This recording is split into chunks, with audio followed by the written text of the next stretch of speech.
A show of force by Ethiopia's National Defense Force in its Tigray region. A government visibly flexing control. We traveled outside of the capital Mekelle, across the region to see if the Ethiopian government has kept its promises to the world. Unimpeded aid access and the withdrawal of their Eritrean allies. The conflict for control of Tigray blazes on. Days earlier, these Tigrayan forces fighting for regional autonomy pushed out Eritrean troops from this town. As we arrive, one young man, Kassa, wants to show us where his father, brother and cousin were taken and executed just days ago. The blood is still visible. It stains the ground.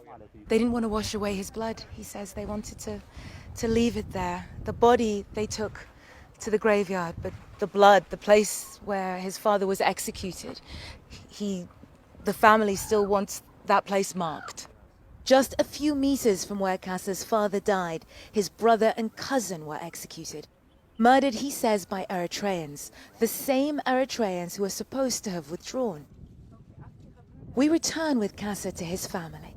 In total, just this one family lost 7 loved ones less than a week ago. All of us have to run and hide when they come, even the women.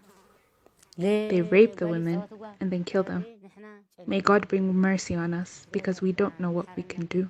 The Eritreans are not only still here, but a day into our journey, and we've already found evidence of fresh atrocities.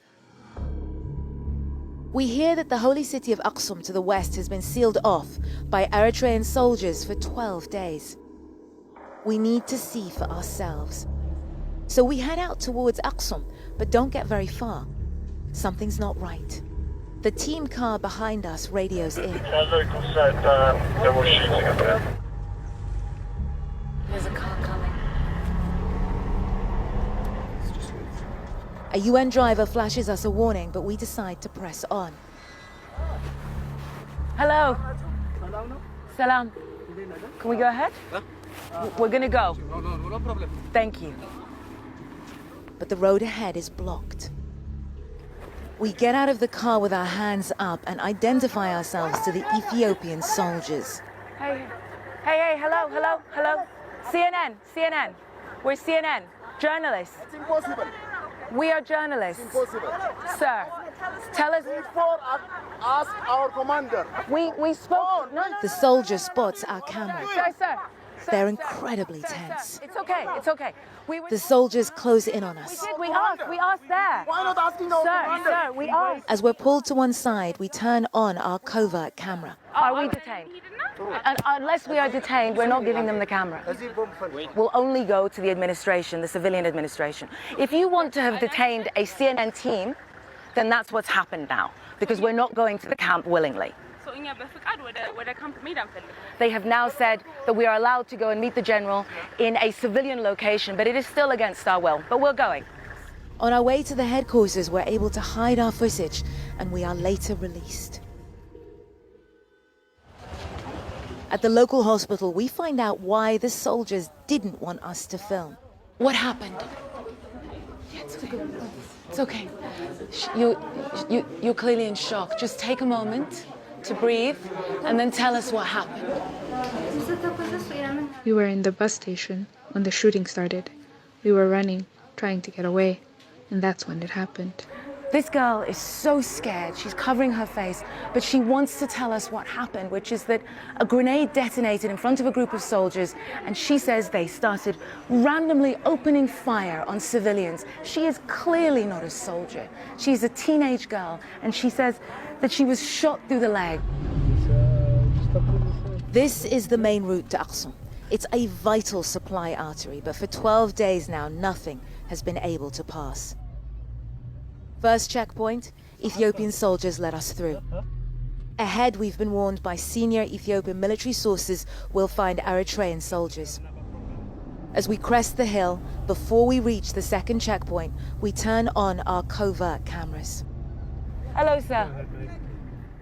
Can I show you our papers? We're CNN. Journalists? We have permission to travel. These are Eritrean troops, captured here for the first time on camera. A ragtag army in their distinctive light-colored fatigues. Some are also wearing a previously retired Ethiopian army uniform, a clear bid to sow confusion as to whether they're Ethiopian or Eritrean.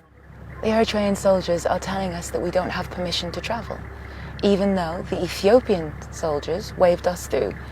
The other thing is, Eritrean soldiers are supposed to have begun withdrawing, but here they are, manning a checkpoint and blocking us from going forward.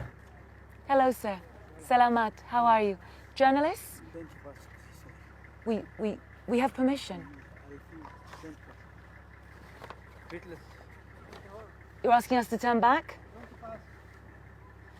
Okay, we've been sent back. Both Eritrea and Ethiopia promised these troops would withdraw weeks ago. Yet this foreign force is still here and occupying, obstructing a key supply route with impunity. After calling the interim government, military contacts and others, on our fourth attempt, we make it through. 3 days after setting off, we finally arrive in Aksum, a UNESCO heritage site, the holiest city in Ethiopia and a place of pilgrimage. But even the act of worship here is a dangerous one. The war is never far away. At a local health facility, we see firsthand the consequences of this almost 2-week siege. 2-month-old Johannes's life has been hanging in the balance. His mother risked her life and his to get him past the soldiers encircling the city so that he can receive life-saving oxygen. When he first got ill, it was a hard time, so I couldn't bring him. There was an active war. He got weaker, but I couldn't find transport. I had to travel difficult roads alone to get him here. He's not out of danger yet. The hospital electricity flickers on and off, and they are still waiting to get more cylinders of oxygen. In the almost 2 weeks that Aksum has been cut off from the outside world, violence has spiked. We find this 24-year-old teacher.